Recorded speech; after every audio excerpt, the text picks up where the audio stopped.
table. We discuss things as they are. Introduce yourself, Daktari. Very well. Thanks for having me today. I'm happy to join you. My name is Dr. Kamau Wairuri, as you've just mentioned.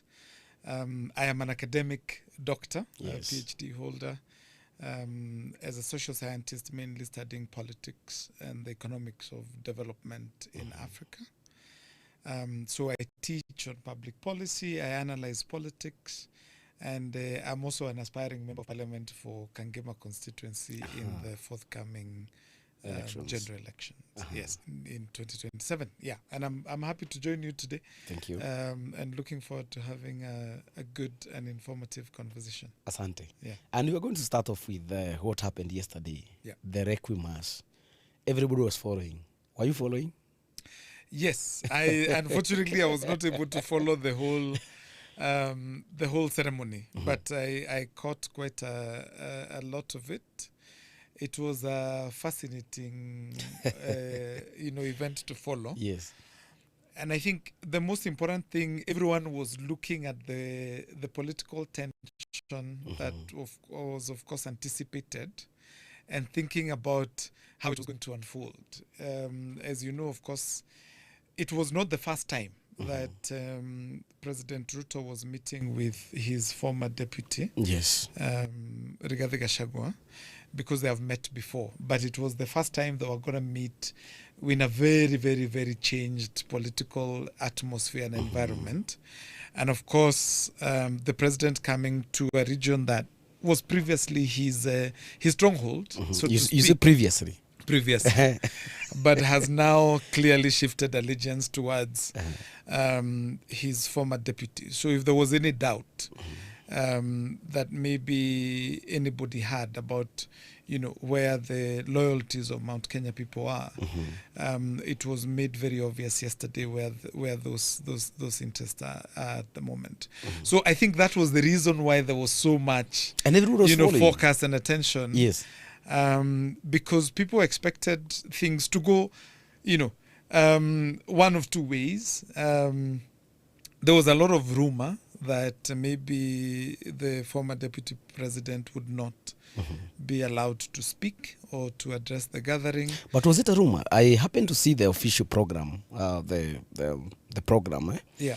And the former deputy president was nowhere to be seen in the program. The people who were to speak were the leaders of the both houses, that is the National Assembly and the Senate, and the speakers, and then the deputy president, and then the president. I mean, as we know, tunasemanga kwa ground mambo ni different.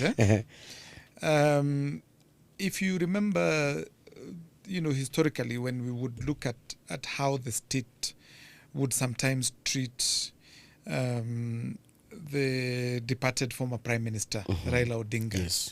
he would be omitted from official programs many times. When he was opposition leader. But the political reality on the ground dictated that those opportunities be made available to him to address the gathering. And so the protocol changed according to whether he was, and also whether he was present or not, right? I know there are some people who can try to be very fastidious about the state protocol, but I think the reality is that you could never have wished away Raila Odinga.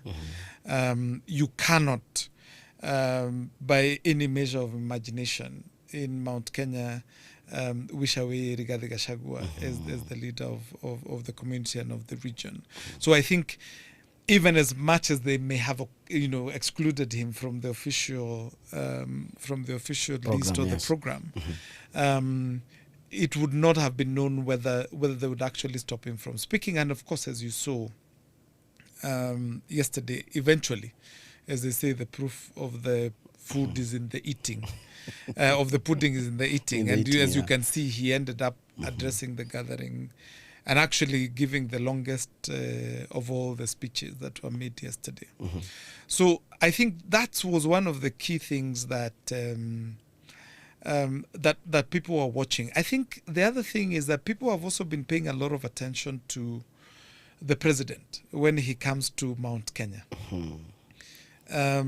because this is a region that used to host him with a lot of love, Yes, and give him a lot fascination. of They used applause to wait and for you him, know, singing and dancing exactly whenever they hear that the president is coming.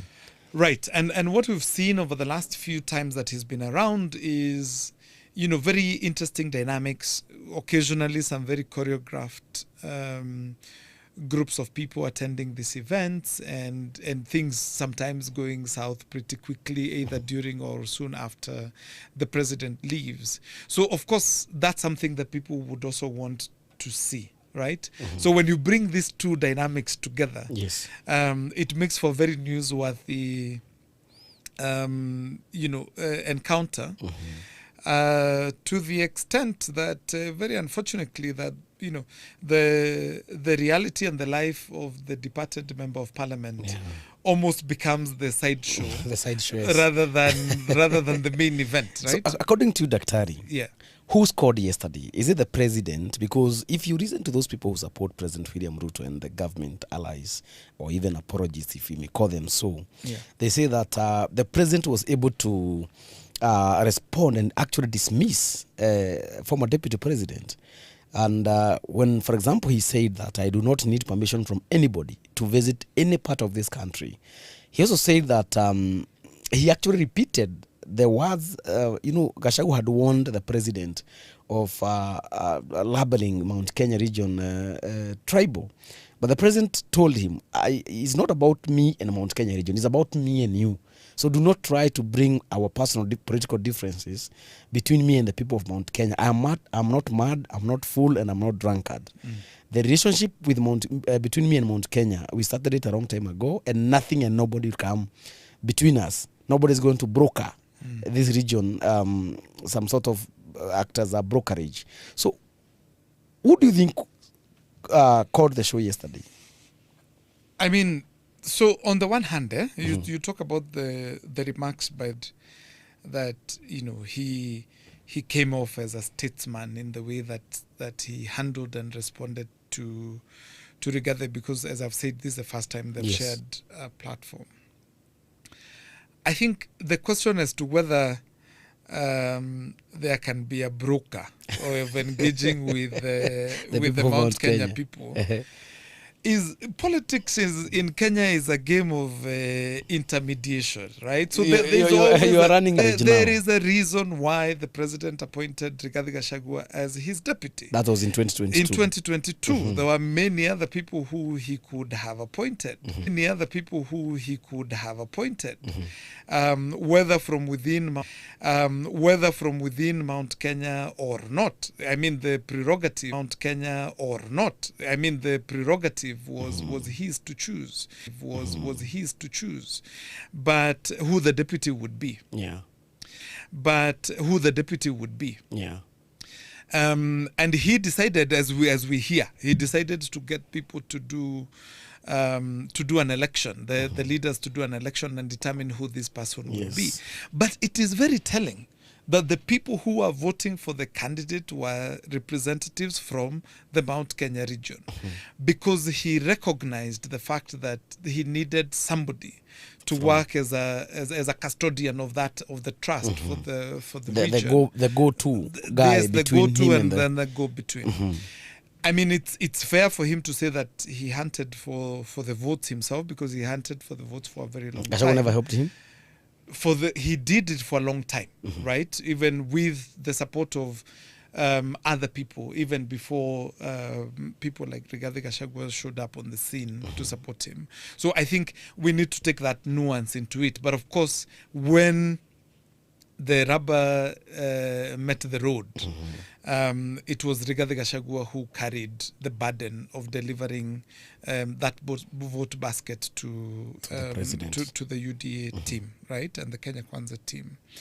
So that question of intermediation is one that has to be taken with a little bit of a pinch of salt, because you if that was the argument, then one would then wonder why the president would need to work with ODM, for instance, in order to get get the votes region, the from the strongholds. Nyanza region, or work with parties like PA and Ford Kenya in his efforts to consolidate the support that he has, or even to, take up a party like ANC.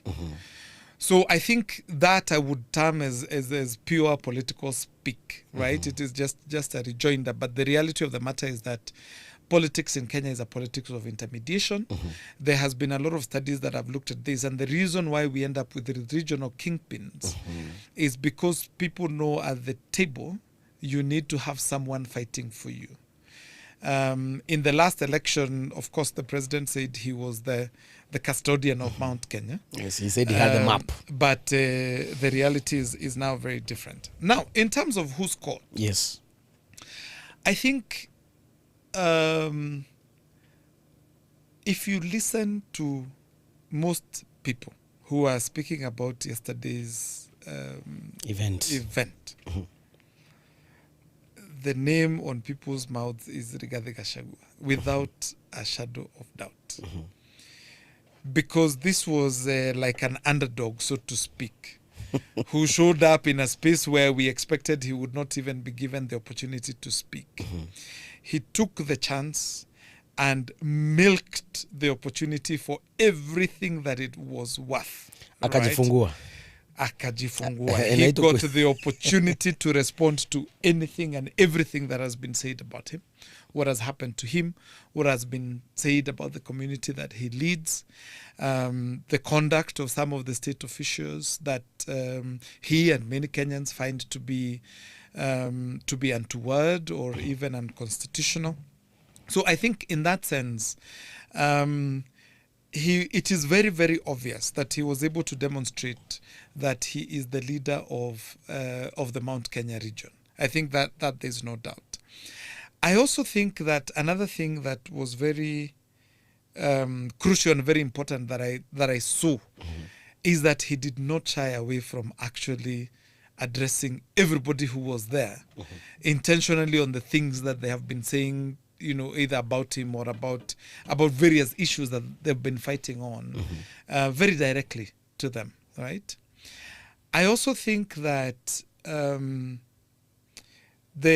one of the most dramatic incidents that happened yesterday, when he was invited by Honorable Kwenya to come the to Kinangop MP. Yes, the Kinangop MP, to come and speak.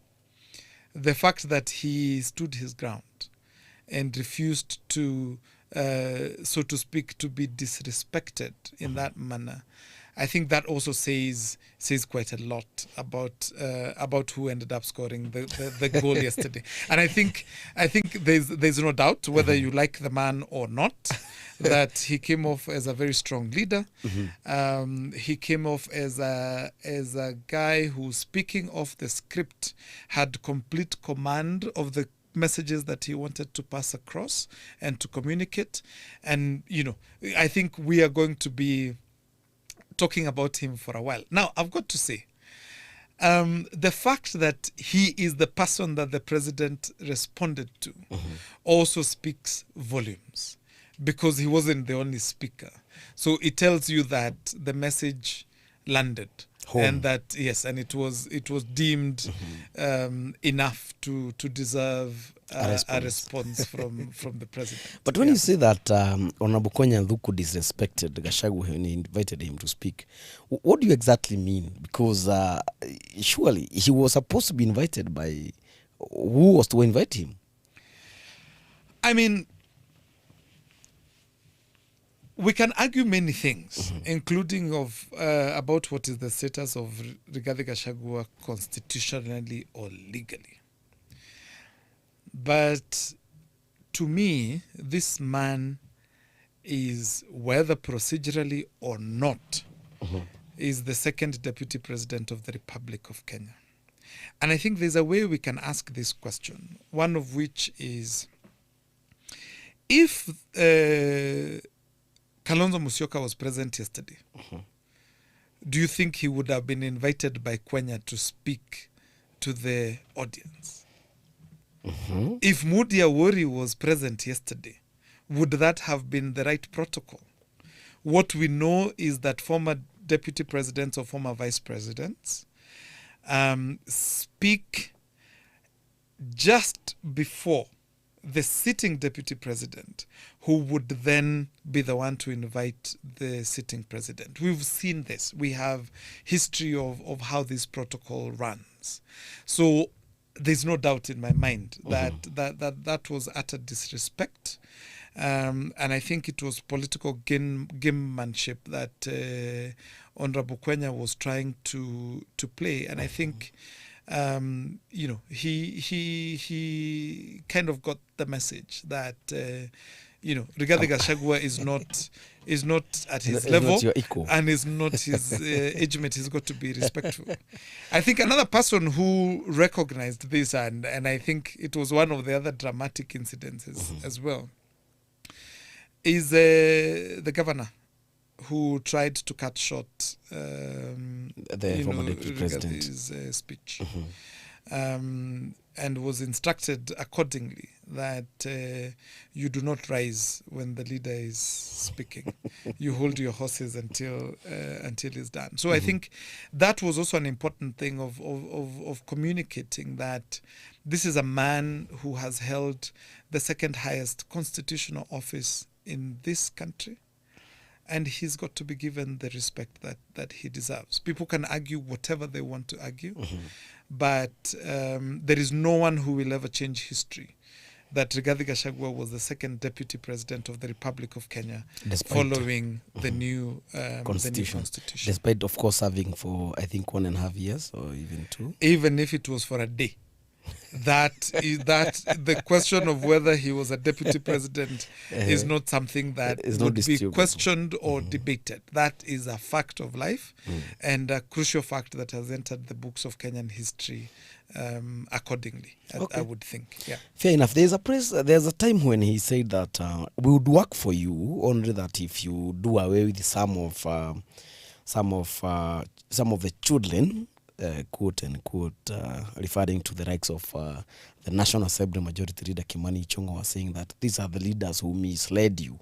I had warned you before we fell apart, and I told you not to follow these people. See, now they have rotted you into a ditch. The community has now rejected you, and we can work together, but only that if you can do away with these children. Is that a sign of handshake? Or what should we read from that? Because a lot has been said, especially in social media, by the people who support the government. They say that this is a guy who is trying to consolidate support so that he can now go and bargain or negotiate with President William Ruto. What do you take of that? I mean, I think the key point that I got from His Excellency's remark, that I don't know whether I don't think he said we can work for you, but rather that we can work with you. With you, yes. And I think the key point here is that there's a recognition that there's a sitting president in office. And we know that this is a constitutional office. We know that people can be removed from this office, but as a matter of fact, President William Ruto is the president in office. And so, recognizing that, I think, is a sign of political maturity, and I respect the former deputy president for that position. I think it is also correct to identify where mistakes have happened and where errors have occurred, and also to identify the causes of those errors, which I think one of the things that he was pointing out is that there's been a lot of rumor. I don't know, how much of it is true and what is not, that there are certain individuals around the president who instigated this ouster and impeachment of Rigathi Gachagua from office. And I think the point that, Rigathi Gachagua keeps hammering is that one of the fundamental issues that led to the fallout between the Mount Kenya voter and the current regime is that the promises that were made were not delivered. And he said repeatedly as well that one of the reasons why he fell out or the fallout between himself and the president, was because of demanding that these promises be met, and that, some of the things that they said would never happen, like extrajudicial executions, or demolishing people's houses or businesses, for him championing those issues, right, which are seen as crucial issues for the vote bloc that he represents. I think it's only fair to say, because politics is the art of the possible. If what it takes for the voters to not suffer is to say, okay, we hear you, we are going to rectify those issues, fine, we can work together, because we have all the same country. We don't have two countries. But I think the question of working for and the question of having a handshake, I think, His Excellency gave a very clear indication of where he stands when he stated that there are 14 months left between now and the general election. The president will do, and his government will do the work that they can do in that period, and then we are going to meet at the ballot in August of 2027. So I think for me, what is very clear is that there's a resolution there to go and square these issues out at the ballot, because that is the constitutional mechanism that exists. Okay. Yeah. There's another guy that you must talk about. Yes. John Methu, Yes. Nyandarua senator. He said, mimi rais na kuheshimu, lakini sikuogopi. Yes. And we have seen he has actually been advised by one of the radio presenters in Kenya. He has been told that he went too far. It's like amevuka mipaka. Yes. He needed not to say sikuogopi. He just needed to say na kuheshimu. What do you make of John Methu? I mean, Methu is a wonderful guy. I think he has come off as one of the most vibrant and firebrand politicians from the Mount Kenya region. I don't think it is lost on anyone that part of the problem we are having in Mount Kenya is that we've got quite a number of leaders that have been elected, especially in the last election, who don't have much capacity for leadership or even for politics, for that matter. And Methu comes off as a guy who is very confident and comfortable in his skin, and he's able to say what he means and mean what he says, and even when he faces a lot of intimidation. I will remind you that Methu was leading a delegation of opposition leaders on a series of rallies when they were very brutally attacked by what we can only assume were members of the security agencies. And the fact that he has withstood that and withstood several other things already shows you the kind of person that that we are dealing with, or the kind of person you're dealing with. I think the question as to whether one should respect the president, that's fine. That is given. That is granted. We all respect the office, even when we may not agree with the person who's holding it at the time, because this is an office that we created for ourselves through the Constitution. But I think if the purpose or the way in which power is used is a way to intimidate people, to intimidate the opposition and anyone who challenges or disagrees with anything that the regime does, then I think it's proper to articulate that statement and to say we as Kenyans have the right to speak our mind, to ask questions, to say when we think things are not going right. And I think, in fact, honesty is supposed to be taken as a virtue, right? Which is to say that if something is not going right, the point is, let us highlight it, let it be corrected. And you cannot be a leader and be a politician that is effective in any way if you do not have courage. Courage is the most significant political virtue, so to speak. And that must mean an absence of timidity and fear. In fact, if you go back to, you will see that President John F. Kennedy wrote a book called Profiles in Courage, where he looks at the courage of several members of the American political class and highlights that without courage, you are not going to be able to do much. So I think, to my mind, Methu did a good job. He highlighted what needed to be highlighted. And I think most importantly, paved the way to make sure and to highlight that the leadership of Nyandarua and the leadership of Mount Kenya in general were not going to be disregarded or to be ignored and sidestepped in their own home territory. So I think, wonderful guy there. But let me ask you. Yeah. If, for example, I have a parent, because I believe Methu is, I think, at the age of a son of President William Ruto. Yeah. You also respect your parents. Yeah. But telling them to their face that sikuogopi, don't you think, as that person, that radio journalist who actually asked Methu to mature politically, don't you think that could be misconstrued or maybe interpreted to mean that is political immaturity? Because telling the president, the head of state, he's the head of this, he is the head of state, and he's another title, Amiri Jeshi Mkuu. Yes, you are telling him to his face, na kuheshimu lakini sikuogopi. Don't you think that those who claim that the Senator Methu went too far, don't think they don't have a point? So, first of all, the relationship that we have as citizens with our government is not a relationship that is similar to a child and their parent. So, first of all, I would want to fight back against that comparison or that,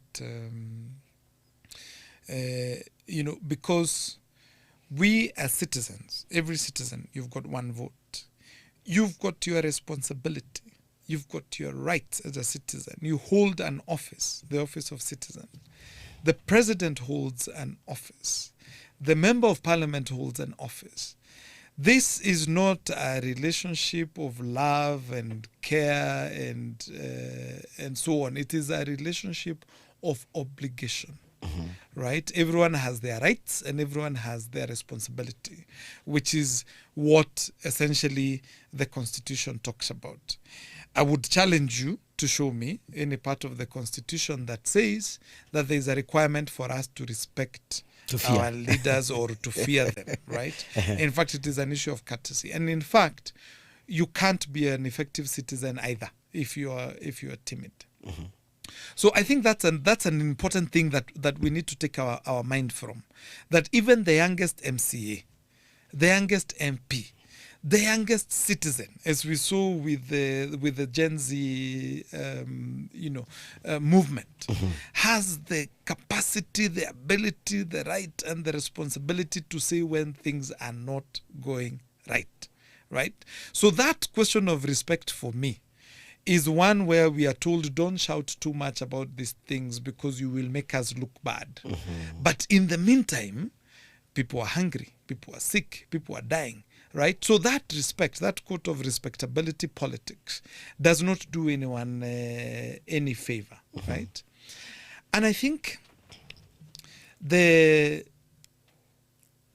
people who should be afraid of the president in his capacity as the head of the Defense Forces of Kenya is anybody outside this country who has ill intentions about Kenya, right? Those who want to pray about with the territorial integrity. Enemies, yes, any enemies that we have.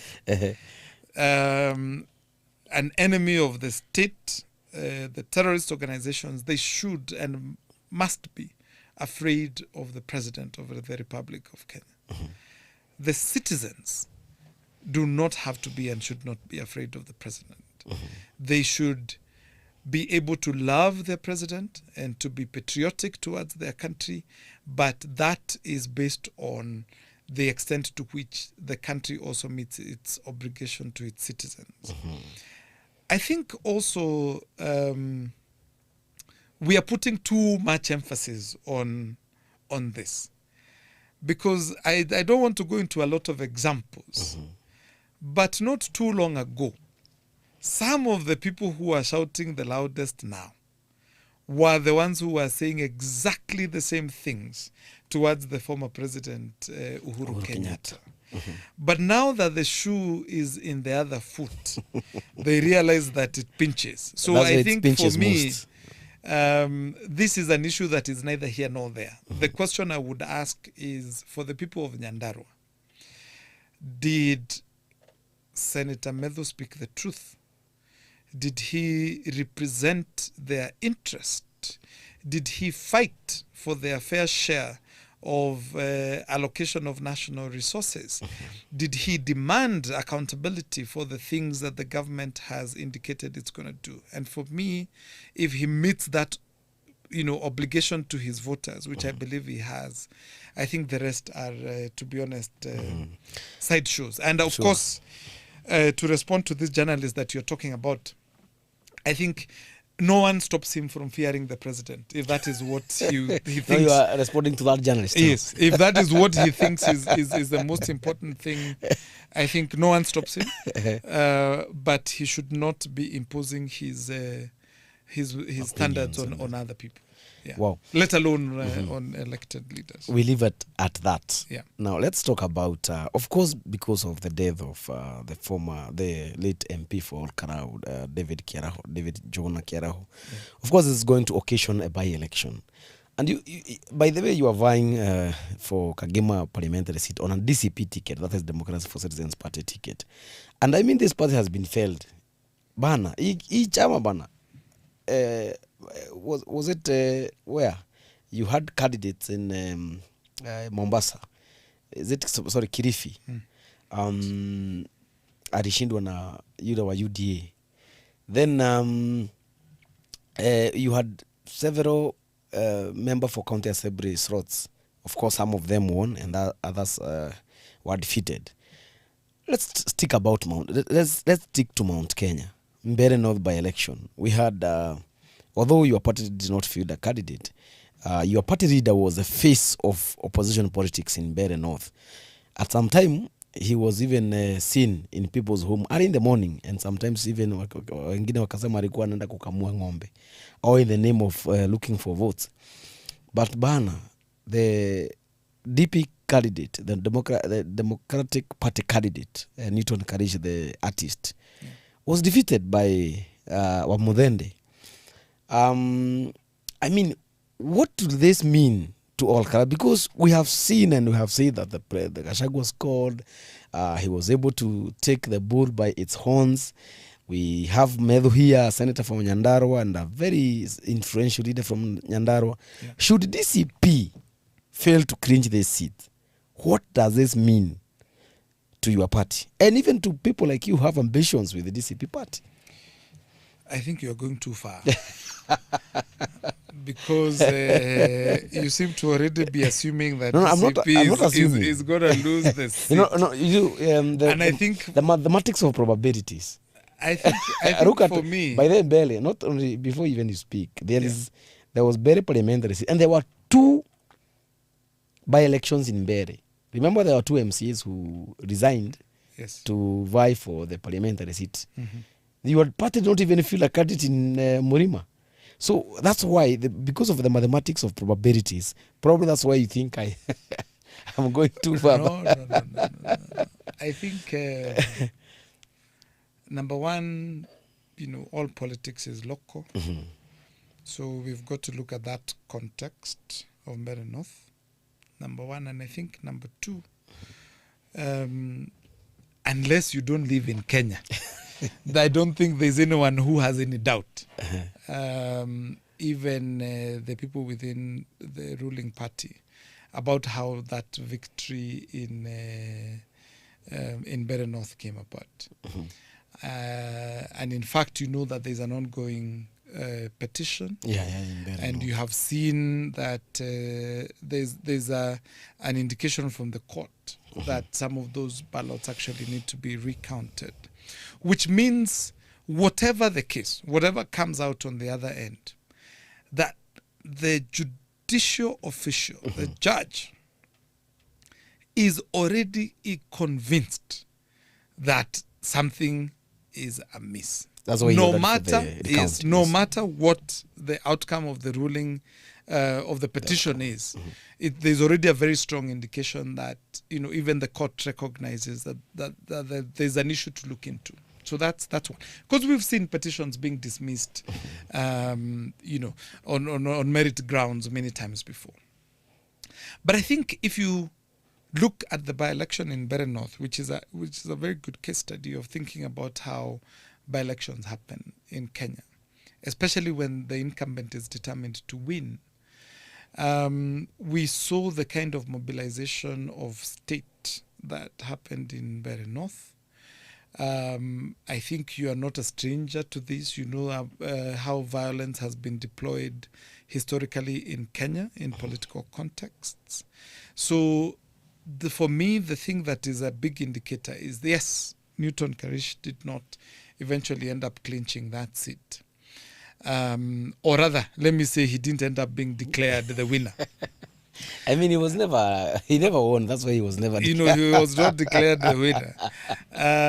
But we know that victory did not come through a free and fair process. We know that it didn't happen through because of the love of the people, right?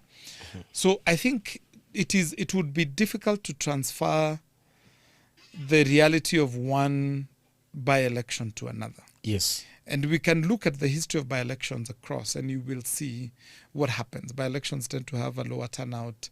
Sometimes the dynamics go different ways, especially when parties are quote-unquote looking for their firstborns to go into parliament before a forthcoming general election. So I think that's one side. We can leave the Mbeere North to the side, and you can see, as you've said, that the DCP party actually won a number of seats. Some MCA slots. I think the dynamics in Ol Kalou will be different and might be quite different. And I think we should wait, as Honorable Gachagua said yesterday. Yeah. It is improper to think about what's going to happen with that seat before we bury the departed member of parliament. But I think this is a strong area for DCP, and I would be surprised if the outcome were to go any different. Yeah. But yes, there'll be the opportunity for us to talk about it once it happens, so that we are not anticipating too far into the future. You are also a political analyst. I've been wondering from yesterday that there are leaders for Jubilee Party, and the former President Uhuru Kenyatta is a party leader for the Jubilee Party. Yeah. And the deputy party leader is none other than former Interior Cabinet Secretary Fred Matiang'i. We also have another deputy called Jeremiah Kioni, who also, by the way, hails from Nyandarua. As an analyst, how do you take that no Jubilee leader was present yesterday to bury one of their own? Remember, Keraho was sponsored by the Jubilee Party to Parliament, and there were only two from Mount Kenya region. That was Honorable Keraho and then Honorable Methu. So when we do not see these Jubilee leaders from to Nyandarua, given that people like Kioni hails from that area, what came to your mind? I mean, as I've said, politics is the art of the possible, and we need to deal with the realities. I think the Jubilee that you're talking about there's a difference between the Jubilee of then and the Jubilee of now. That is what comes to mind for me. What's the difference? Because you remember, from what I can see, is that the party is rebuilding. after a very tumultuous period. And the reality was that there was quite a number of members of Jubilee Party on paper who are actually allied to the government. Yes. Mm-hmm. So I think the question should not necessarily be one of what color of cloth is someone wearing, but more about where their allegiance actually is. Mm-hmm. And I think it strikes me as quite obvious that both Jubilee MPs from the Mount Kenya region, and in particular from that area, are more aligned. The departed and Honorable Kenya are aligned to the government. Mm-hmm. So I think the question as to whether Jubilee would see this as one of their own, I think that we can leave to the party to determine. But my analysis would be but you've already answered. You have to but they probably think that his allegiance is elsewhere. Mm-hmm. Or was elsewhere. Yeah. So you seem to have answered the question that I also wanted to ask you about the pact, the unity of the opposition, because one of the tricky and sensitive issues is about which party to field a candidate. Sorry, it's not about presidential candidate, but when it comes to by-election. And if, for example, Jubilee sees this position as theirs, they may insist and say that this is my area, let me field a candidate, and that may pose a serious risk to the unity and the pact of the opposition parties. Well, I mean, there are important lessons here. That argument was made by DP in Better North, and the outcome is obvious. And again, the reality about politics is it's about reality on the ground. So there is no one who is owed a seat. Nobody is owed a seat. You've got to compete to win it, right? So the reality is that if Jubilee is a strong party, then they should have no problem winning the seat, right? In fact, that argument should ideally not even arise, right? Because this is a competition. But if they are not, then no one, would come and offer you a seat.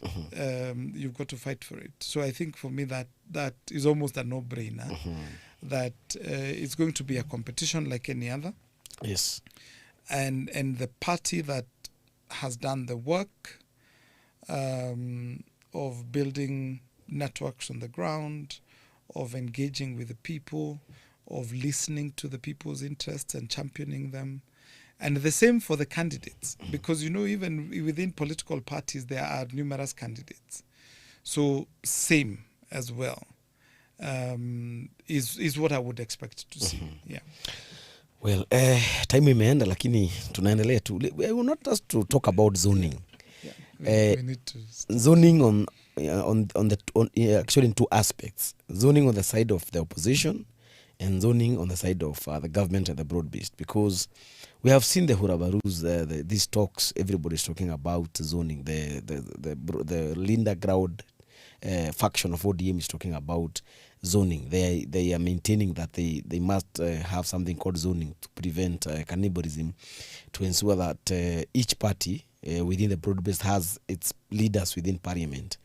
And this is also a debate that I have heard some of opposition leaders talk about, zoning or no zoning to prevent cannibalism. I don't know, what would you say about it? I think, to be fair, it's largely an UDA and ODM conversation. I think it's not a conversation that's happening in the opposition as yet, because there's a lot that will go into what that coalition is going to look like. So I think a question about zoning right now for the opposition would be a bit premature. I think UDA and ODM are quite clear that they're going into a coalition, and now they're discussing the kind of modalities of that coalition. I mean, the we've seen this idea of zoning. Again, it's a historical issue. It's a historical point. If you remember in 2007, when we were going into the presidential election, there was a huge argument that the Mwai Kibaki side of the competition lost many seats that they shouldn't have because, candidates divided their votes. That was in 2007. In 2007, yes. Right? We've seen it again and again. It's something that happens a lot because parties, of course, have the motivation to have candidates standing or running on their tickets. Yes. And sometimes the zoning is not, the basis of the zoning is not very obvious. So we've got parties that are very strong in particular regions. So then it might be clear how you zone for those parties. But you've got parties that might sometimes cross between political regions, and that might also have pockets of support in various other places. So I don't think it's a very easy process. And as you can see, the response that I've seen largely has been that this is something, that quite a number of ODM leaders would also want to avoid because it might end up shrinking much, much further the area of influence that the party has. But again, I think also it's too early to anticipate because we never know even the type of the negotiation or the kind of coalition they might also come up with, right? So I don't know why this is coming up right now, because if you think about it, there's nothing that stops parties from even merging rather than just doing a coalition.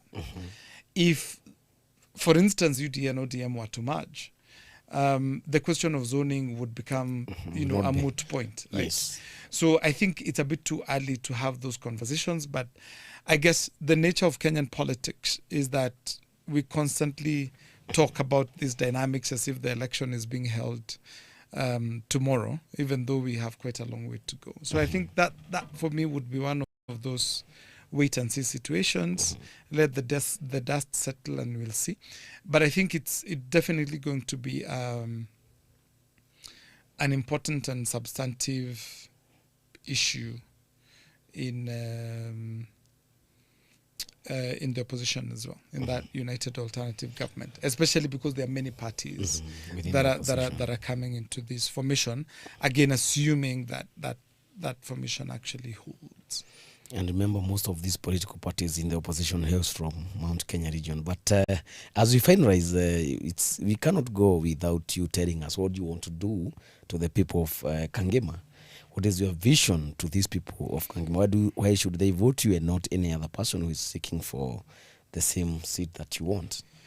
I mean, it's not campaign season yet. But you said you're aspiring. It's not campaign season yet. And I think, as I've said, constitutionally we have responsibilities as citizens.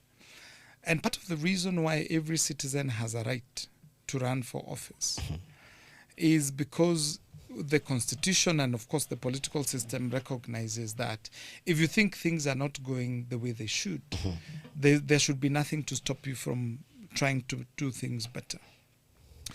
I think as I've said, there's a capacity gap in leadership in Kenya quite broadly, but in the Mount Kenya region in particular. And what has happened that bothers me and upsets me in a lot of ways is that about policy making have kind of been relegated to political gamemanship and this trying to upstage each other in terms of rhetoric. So I think there's an opportunity in the next election and following the Gen Z movement to bring a new kind of leadership that's focused on actually addressing issues. Now, you've seen the leadership from Kirinyaga, the senator and the women rep, both have very big substantive bills they have brought to Parliament and championed and advocated, helping address coffee issues, helping address healthcare issues. And this is the kind of leadership we want. So number one is to contribute to policy making at the national level in terms of how resources are allocated and how they're deployed and what kind of policy approaches we take. But in particular, in my home constituency of Kangema, I toured, a location called Dishishe, and others, Yego, and you find the state of the roads is terrible. You see the wasted potential of young people who get to high school and then there's not much else available for them, right? You see the struggle that farmers are having, especially we are a very agricultural area. So tea, coffee, macadamia, avocado, and so on. The central role that brokers are playing in these systems, the inefficiencies, and how this is producing and reproducing poverty in this region. So I think the work there is on economic transformation, and that's what I would be aspiring to contribute to through policy, through negotiation with current stakeholders, to make sure that people are actually getting the benefit of their labor, and that there's hope for future generations. Because at the moment, the level of hopelessness is increasing, and that's why we keep talking about the illicit alcohol menace that is plaguing, our region and our people, and also it's a national problem as well. So those are the issues to address. But I think most importantly is we need a leadership that does not disrespect Kenyans, but actually listens to them. Because Kenyans are the ones who feel the pinch of these things, like sitting with them, listening to them, understanding what the issues are, considering what the ideas are. We need very inclusive and participatory governance.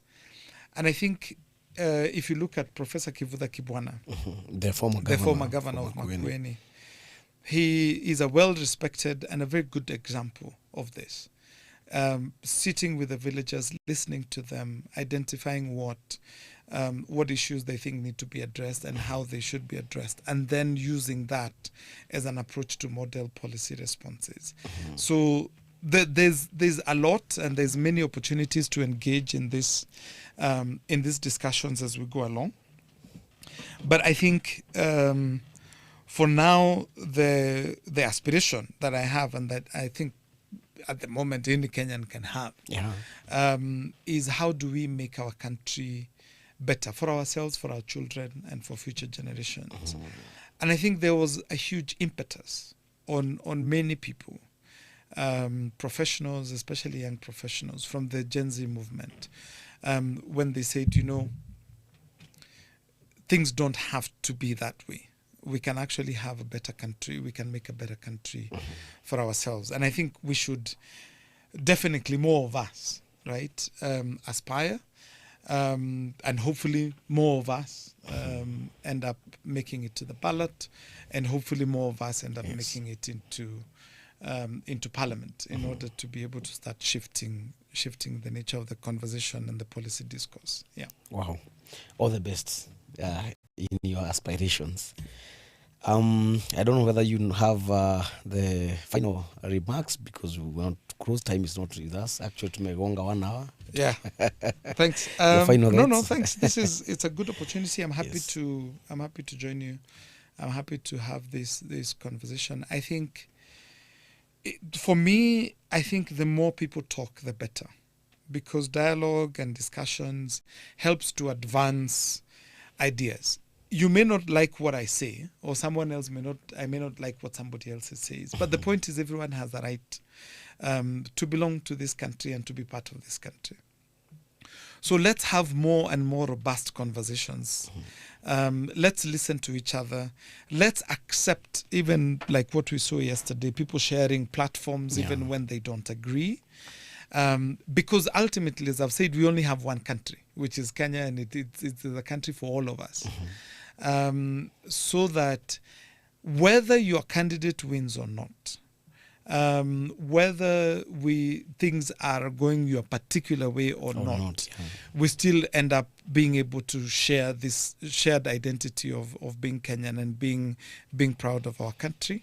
Because I think maybe there are a few exceptions, but I think generally everyone wants what's best for the country and for all of us. So thanks for creating the space and the time.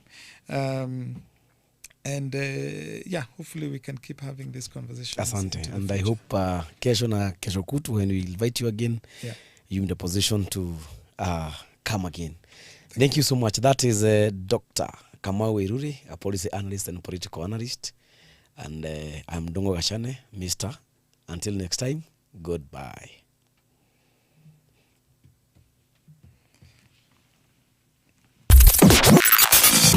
Unfiltered with Ndongo Gashane and Daniel Kariuki.